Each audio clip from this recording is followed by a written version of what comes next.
Brundtland, una mujer pésima pero inteligentísima. La idea que me daba es que era una especie de Margaret Thatcher del socialismo. Realmente una señora muy capaz. Y ella dijo, sí, todo esto lo hicimos nosotros.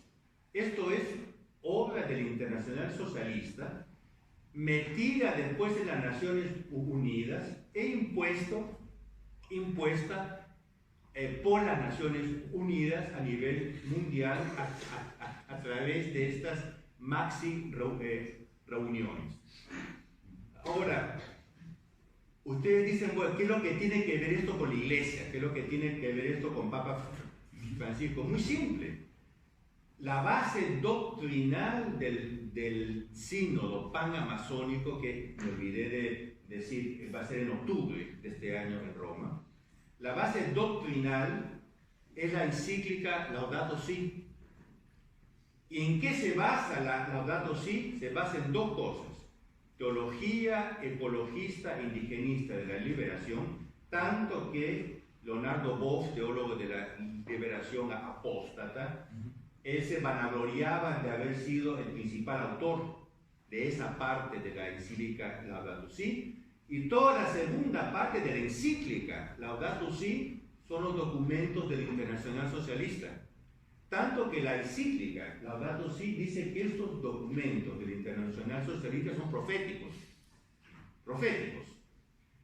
Ahora, ¿qué es lo que dicen estos documentos? Si nosotros, entendiendo un poco lo que dicen estos documentos, vamos a entender lo que pretende el sínodo panamazónico. Disculpen, todas estas son premisas, pero ya van a ver que una vez entendidas las premisas, el tema va a salir muy fácil y muy rápido. Un primer punto es el concepto de desarrollo sostenible. No sé si lo han escuchado mencionar. Desarrollo sostenible. ¿Qué es lo que dicen? Dicen, el nivel de consumo, recuerden esta palabra maldita, consumo, es el pecado máximo que un hombre puede cometer, el consumismo. Olvídense del homosexualismo, el aborto, esas cosas son pequeñeces. El pecado máximo es el consumismo. Lo dice el documento preparatorio del sínodo panamazónico. Ese es el pecado mayor de todos. El nivel de consumo de nuestra civilización ha superado la capacidad de la tierra de producir los bienes que permitan ese consumo.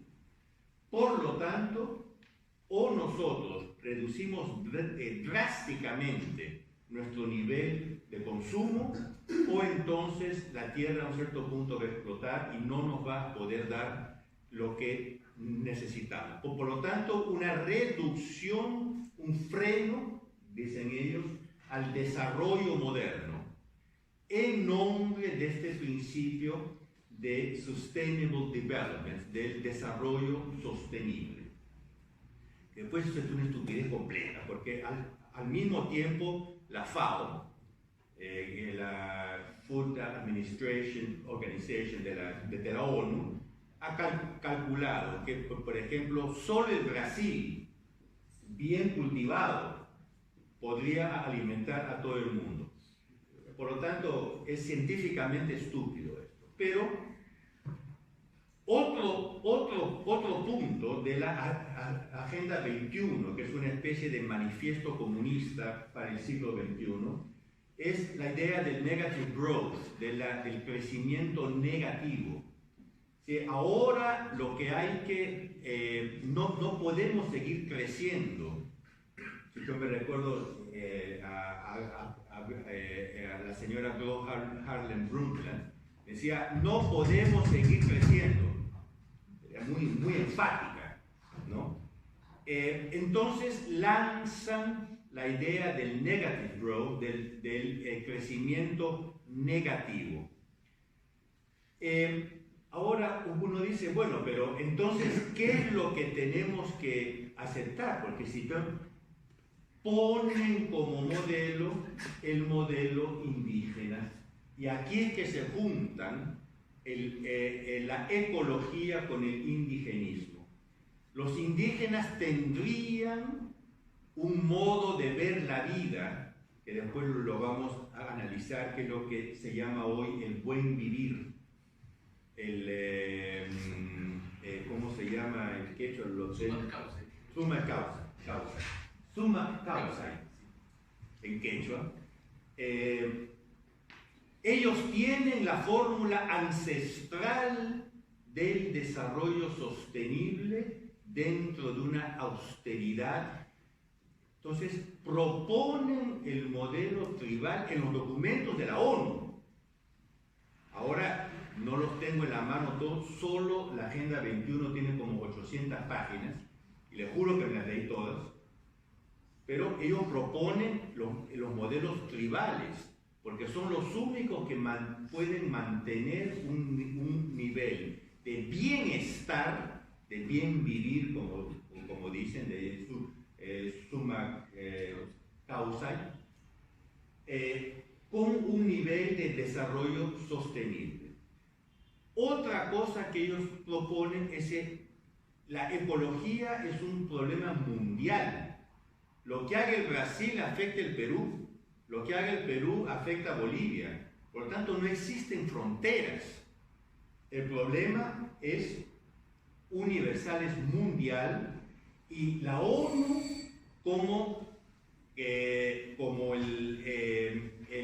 papá del mundo tiene el poder para intervenir en los países en caso de que no quieran aplicar estos tratados.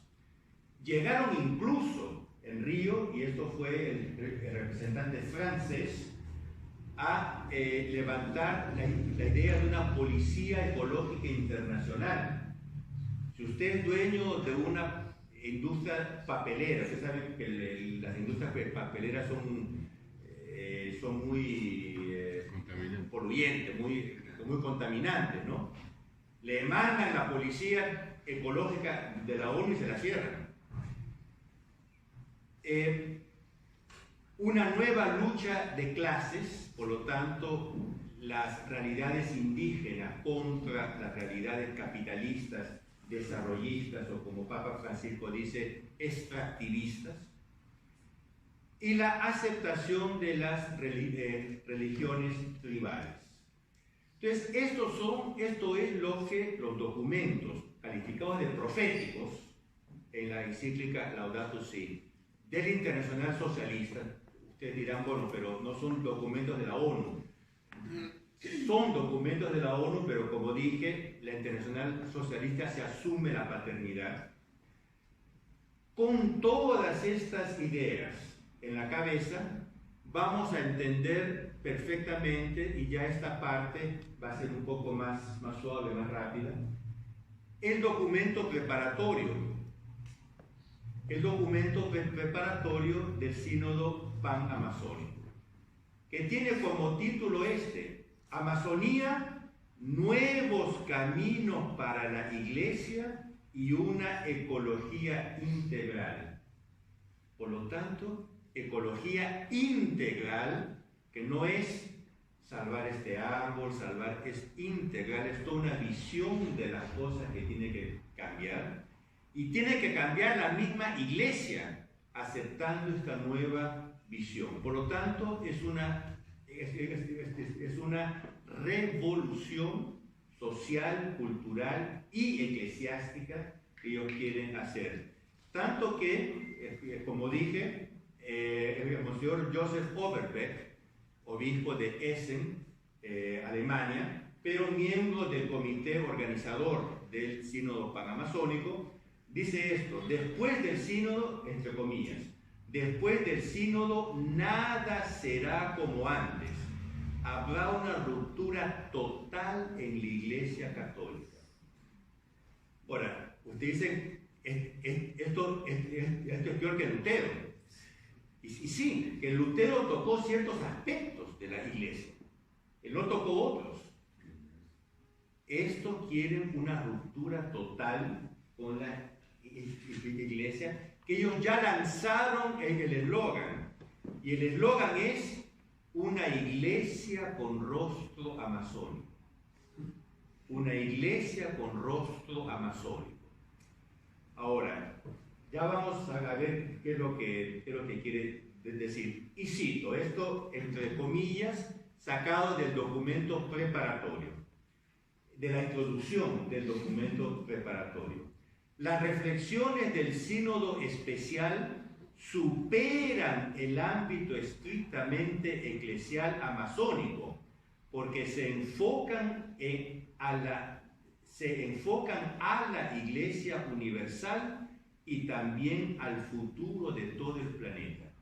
Esta gente quiere cambiar la Iglesia universal y quiere cambiar el planeta. Uno dirá, bueno, no lo van a conseguir. La cosa es esta, las revoluciones se hacen así. Se proponen metas aparentemente utópicas, digamos lo que decía Maquiavelo, ¿no? Sus consejos al príncipe. Si quieres alzar los impuestos al 50%, di que los vas a alzar al 90%. Va a haber una protesta terrible, y dice, no, vamos a hacerlo solo 50%. Está perfecto. Y la gente, Maquiavelo, es uno de los consejos que da. Todas las revoluciones fueron hechas así. Entonces, la Iglesia universal y también para el futuro de todo el planeta. En la selva amazónica, de vital importancia para el planeta, por lo tanto, si es de vital importancia para el planeta tiene derecho de intervenir en la Amazonía. Entonces, el gobierno alemán puede intervenir y decir, ustedes no pueden hacer esto porque del Amazonas sale el oxígeno que también usamos en Alemania. Se desencadenó una profunda crisis. Ahora, ¿cuál es la causa de esta crisis? ¿Quién me la puede decir? Por causa de la prolongada intervención humana. Y fuimos nosotros que interviniendo en la Amazonía provocamos esta crisis, donde predomina la mentalidad extractivista. Esta es una de las palabras especiales acuñadas por el Papa Francisco, que entre las 1000 cualidades que él tiene es de haber acuñado todo un lenguaje nuevo para la Iglesia. Periferias existenciales y cosas de género. Una de sus expresiones es esta de la mentalidad extractivista. Mentalidad extractivista es que, por ejemplo, usted es un extractivista total, porque tiene un fondo, planta, extrae y un poco come, un poco vende. No puede ser así, es mentalidad extractivista, que no es nada menos que la mentalidad industrialista, desarrollista, que es el único camino que hay para modernizar una sociedad. Los indios han sido víctimas de un neocolonialismo feroz e enmascarado de progreso que tiene que acabar. Vean, la misma idea de progreso basada en una mentalidad extractivista hay que cambiar. Entonces, ¿qué es lo que hay que hacer? ¿Cuál es la finalidad del sínodo?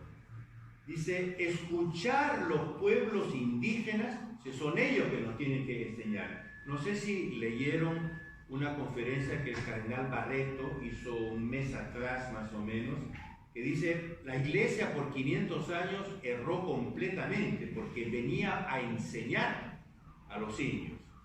Ella tiene que venir a aprender de los indios. Casi que me daba esto. Entonces, ¿usted qué hace como cardenal?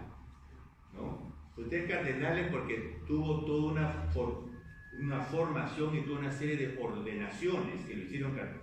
Pero bueno, son los indios que son los primeros interlocutores para la Iglesia universal. Porque recuerden que esta iglesia del rostro amazónico es el modelo de iglesia que ellos van a presentar para todo el mundo.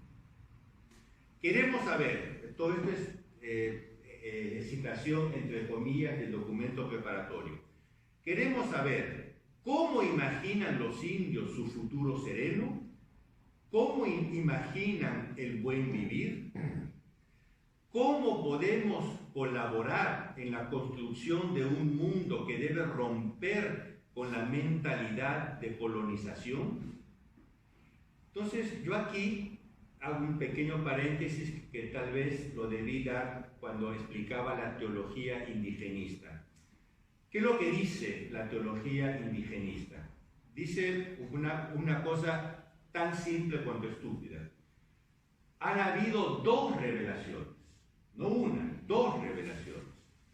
Una revelación primitiva en la naturaleza, que el hombre entendía por connaturalidad. El hombre vivía inmerso en esta hermandad cósmica, por la cual entendía no intelectualmente, sino por connaturalidad, casi por sentimiento, todas estas cosas del universo, del cosmos, que es una revelación porque esto fue Dios que lo hizo, pero no un Dios trascendente, un Dios que se esconde. Y vamos a ver cómo el documento del sínodo habla de este Dios escondido. Se esconde en el cosmos, uno tiene que sentir este Dios. Esta es la revelación original. A las tantas, el hombre pecó contra esta revelación. Entonces Dios fue forzado a dar una segunda revelación, que es la del Antiguo Testamento y la de nuestro Señor Jesucristo. Es una segunda revelación intelectual, que es un sustituto necesariamente menos importante que la revelación primitiva. Entonces, no es la vida indígena, ¿y quién mantuvo, quién ha conservado esta revelación primitiva? Son los pueblos indígenas. Entonces, este es el motivo por el cual nosotros no podemos ir a enseñar, porque estaríamos enseñando cosas basadas sobre la revelación B. Hay que ir a aprender de los indios la verdadera revelación, a la luz de la cual nosotros tenemos que entender nuestra revelación. Entonces, Padre Pablo Richard, chileno, no obstante el nombre, que es uno de los teólogos indigenistas, escribió: yo me iba con mi Biblia entre los indios, en este caso mapuches, y a los 2 minutos no sabía dónde meterla, porque la sabiduría de ellos era años luz superior a la de la Biblia. Porque claro, es la revelación primitiva. Entonces el sínodo panamazónico, vean bien, no es la iglesia que se reúne para estudiar cómo podemos hacer la catequesis con los indios, que sería una cosa no solo legítima, sino encomiable, ¿no? Vamos a ver cómo se puede fomentar, cómo se puede mejorar, cómo se puede desarrollar la catequesis con los indios. Por lo tanto, hacemos un sínodo panamazónico para tratar esto. No. Tenemos que escuchar a los pueblos. Entonces, miren la aparente contradicción. La iglesia convoca un sínodo para escuchar a los indios. ¿Cómo imaginan ustedes su futuro sereno? ¿Cómo imaginan ustedes el buen vivir? Díganos ustedes, ¿cómo podemos colaborar y díganos ustedes cómo podemos nosotros colaborar con ustedes en la construcción de un mundo que debe romper con las estructuras que quitan vida y con la mentalidad de colonización? Hay que ver hay todo un capítulo largo sobre la identidad de los pueblos indígenas. Que dicen, así como hay una biodiversidad, recuerden el tratado sobre la biodiversidad, hay una una diversidad cultural enorme que van juntas. Entonces hay que entender esta diversidad cultural en el Amazonas. Hay todo un capítulo del documento preparatorio. Evidentemente, si todo esto es así, lo que la Iglesia ha hecho hasta hoy está completamente errado, completamente fuera de la pista, como se dice. Y dice, comillas, la ocupación y colonización del territorio de Amerindia fue un enorme proceso de dominaciones, de contradicciones y laceraciones. Uno de los episodios más tristes de la historia latinoamericana y caribeña. Díganselo a los santos misionarios, dígaselo a Santo Toribio de Mogrovejo, que convocó no sé si 5 o 6 concilios limenses justamente para la evangelización. Él fue el primero que dijo hay que traducir en quechua, en amarán y en las lenguas indígenas la Biblia, el catecismo. Eso es evangelización. Uno de los episodios más tristes de la historia latinoamericana y caribeña.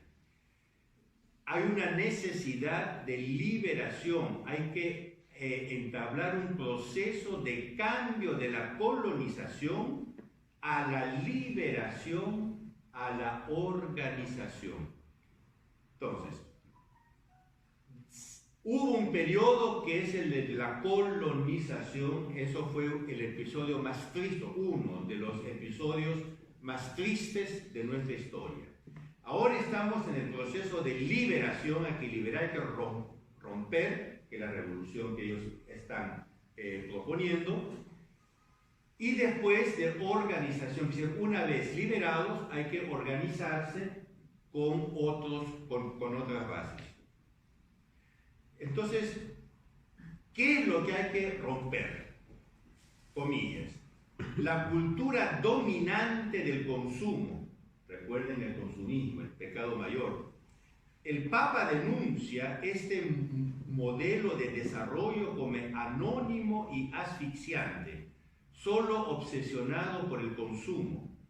Francisco apela por la defensa de las culturas y por la reapropiación de la herencia que viene con la sabiduría ancestral, la cual propone una nueva relación armoniosa entre la naturaleza y el Creador. La tierra debe ser considerada santa y fuente de sabiduría. Es un documento pontificio, es un documento oficial sobre el cual se va a trabajar, ¿no? Pero ya vean, y sigue, ¿no? Comillas. Para los pueblos indígenas de la Amazonía, el buen vivir, ahora explico esta historia del buen vivir, existe cuando están en comunión con las otras personas, con el mundo, con los seres de su entorno y con el Creador. Los pueblos indígenas, en efecto, viven dentro de la casa que Dios mismo creó y les dio como regalo, la tierra. Sus diversas espiritualidades y creencias los motivan a vivir en comunión con la tierra, el agua, los árboles, los animales, con el día y con la noche. Los ancianos sabios, llamados indistintamente payés, maestres, guayangas o chamanes, hechiceros por lo tanto, son antiguos sabios. Promueven la armonía de las personas entre sí y con el cosmos. Todos ellos son memoria viva de la misión que Dios nos ha encomendado. Los hechiceros son memoria viva de la misión que Dios nos ha encomendado. Ahora, ¿cómo pueden decir una barbaridad como esta? Recuérdense lo que yo les expliqué de las dos revelaciones. Los sacerdotes de la revelación primitiva son los payés, son los chamanes. No sé cómo los llaman en nuestra Amazonía. Payés es médico brujo, ¿no? Curanderos. Payé es portugués, es en Brasil. Ellos son los sacerdotes de la nueva iglesia porque ellos son memoria viva de la misión que Dios nos ha encomendado. Ahora, esta historia del buen vivir podría hacer prácticamente otra conferencia. Usted ha leído, estudiado un poco esta cosa. ¿Qué es lo que pasó?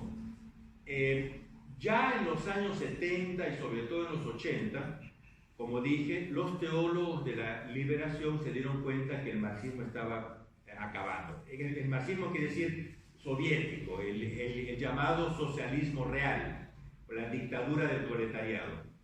Y comenzaron a reciclarse, comenzaron a asumir los nuevos horizontes revolucionarios. Entonces, un sector de ellos comenzó a caminar hacia la teología indigenista.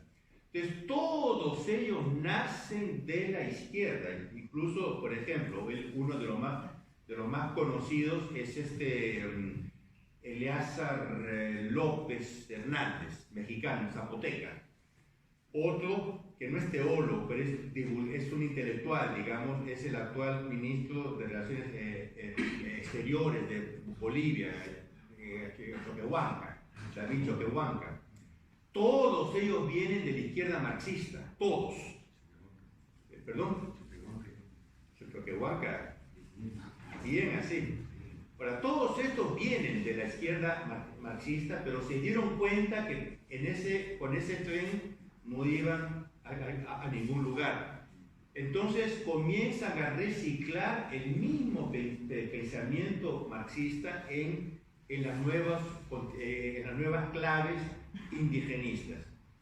Y se salen con esta historia del summa causae, en la versión andina, bon vivere, que es la versión brasileña, y hay toda una serie de nombres para la misma cosa.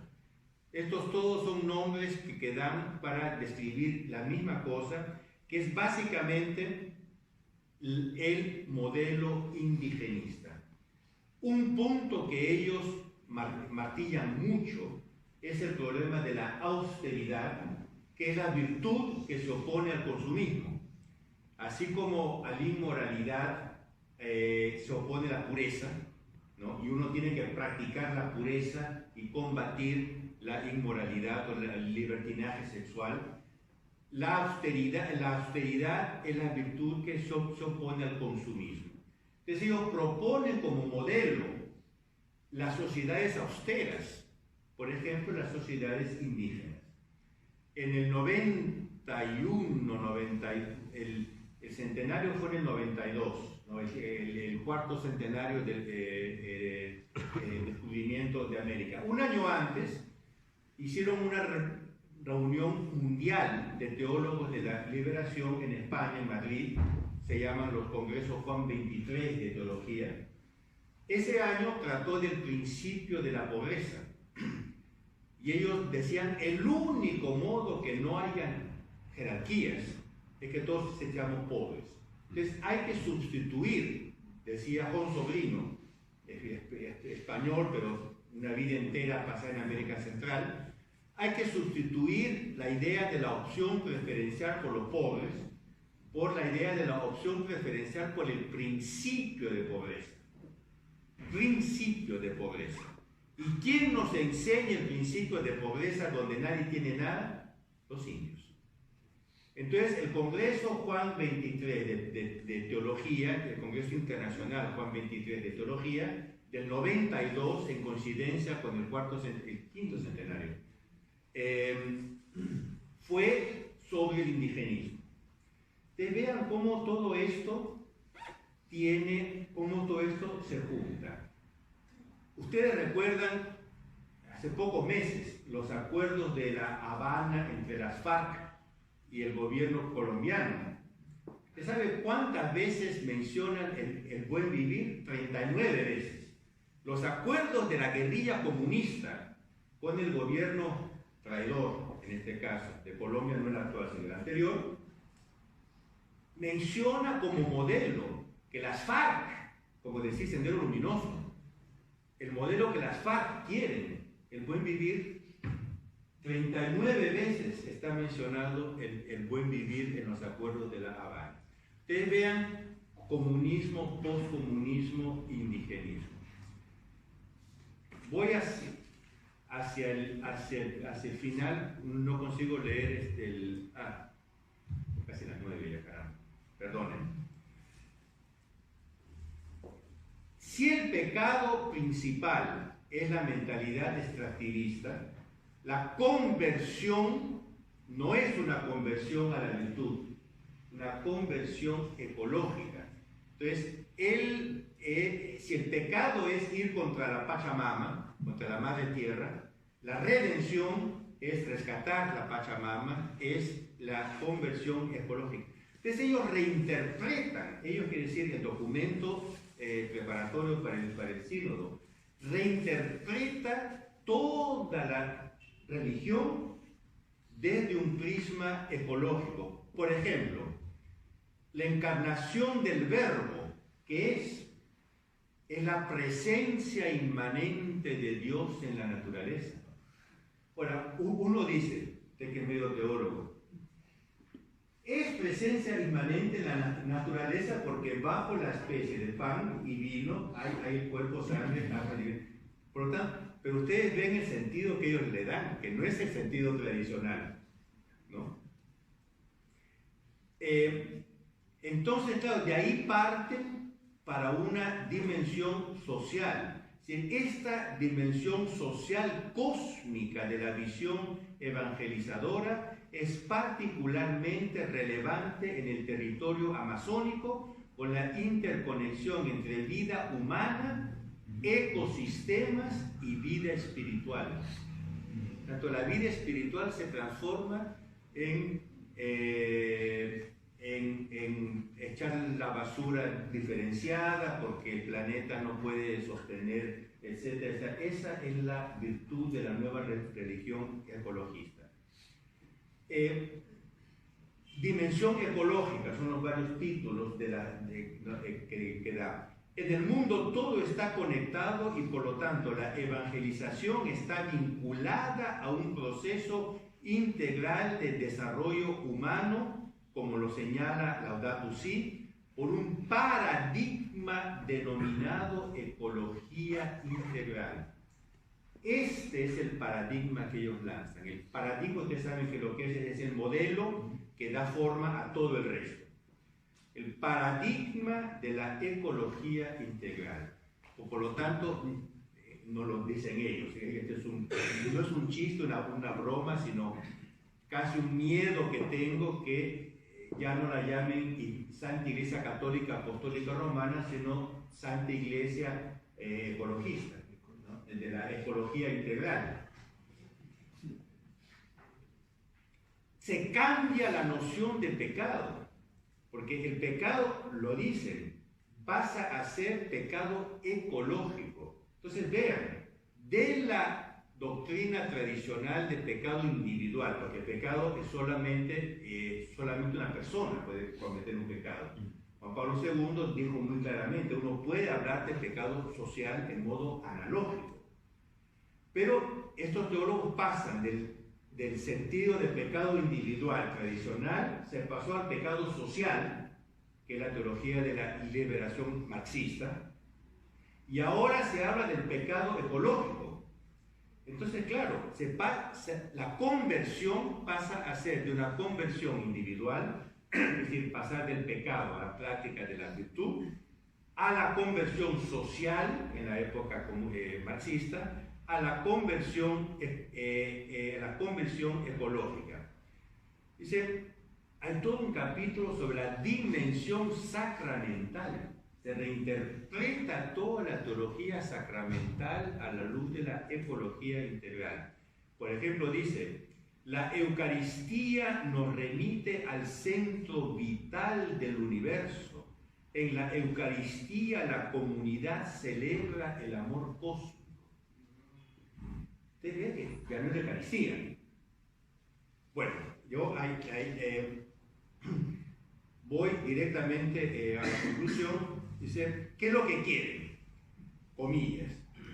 La encíclica Laudato Si, recuerden que lo que dije, la Laudato Si es la base doctrinal para el sínodo, nos invita a una conversión ecológica que implica un estilo de vida nuevo. Hay que superar el individualismo La conversión significa liberarnos de la obsesión del consumo. No significa practicar la virtud de la pureza, etc. La conversión significa liberarnos de la obsesión del consumo. Un proyecto, perdón, un proyecto común y global, todo está conectado. Y el último punto, esto sí se lo juro que es el último, hay todo un capítulo sobre los ministerios amazónicos. Y esto es lo que está causando más escalpor en Europa. Los europeos son menos inclinados a la cosa social, a la cosa, más a la cosa teológica. Ellos están queriendo presentar una iglesia del rostro amazónico como modelo para la iglesia universal. Entonces ellos dicen, hay que reinterpretar los ministerios en la iglesia desde el punto de vista amazónico. Comillas, una pastoral inculturada capaz de responder a los grandes desafíos en el territorio. Proponer nuevos ministerios y servicios para los diferentes agentes de pastoral que respondan a las tareas y responsabilidades de la comunidad. En esta línea, es preciso identificar el tipo de ministerio oficial que puede ser conferido a la mujer, tomando en cuenta el papel central que hoy desempeñan las mujeres en la iglesia amazónica. Claro, si en el Amazonas las mujeres tienen un papel central, pues tienen que tener un papel central en la iglesia. No les leo más, pero se presentan cosas como abolición del celibato sacerdotal, porque en el Amazonas no existe, en la cultura tribal amazónica no existe el concepto de celibato. Entonces los curas no pueden ser célibes, tienen que ser amazónicos, tienen que ser casados. A las mujeres hay que darles un papel que puede llegar incluso hasta un papel sacerdotal, porque en el Amazonas es así. Hay todo un capítulo sobre la liturgia. Hay que aprender de los ritos ancestrales amazónicos para tomar inspiraciones para la liturgia de la iglesia. Bueno, yo cierro aquí volviendo a lo que dije al inicio. Ustedes se dan cuenta, o ahora se han dado cuenta, de la revolución que esta gente quiere hacer. Es realmente impresionante. ¿Conseguirán hacerlo? No lo creo. Así como está dicho, no lo creo. Pero es el principio de Maquiavelo. Propongamos 100 para conseguir 50. Si hubieran propuesto 50, conseguirían 20 o 25. Están proponiendo 100 para conseguir 50. Ahora, ese 50 va a ser malo. No va a ser 100, pero ya va a ser 50.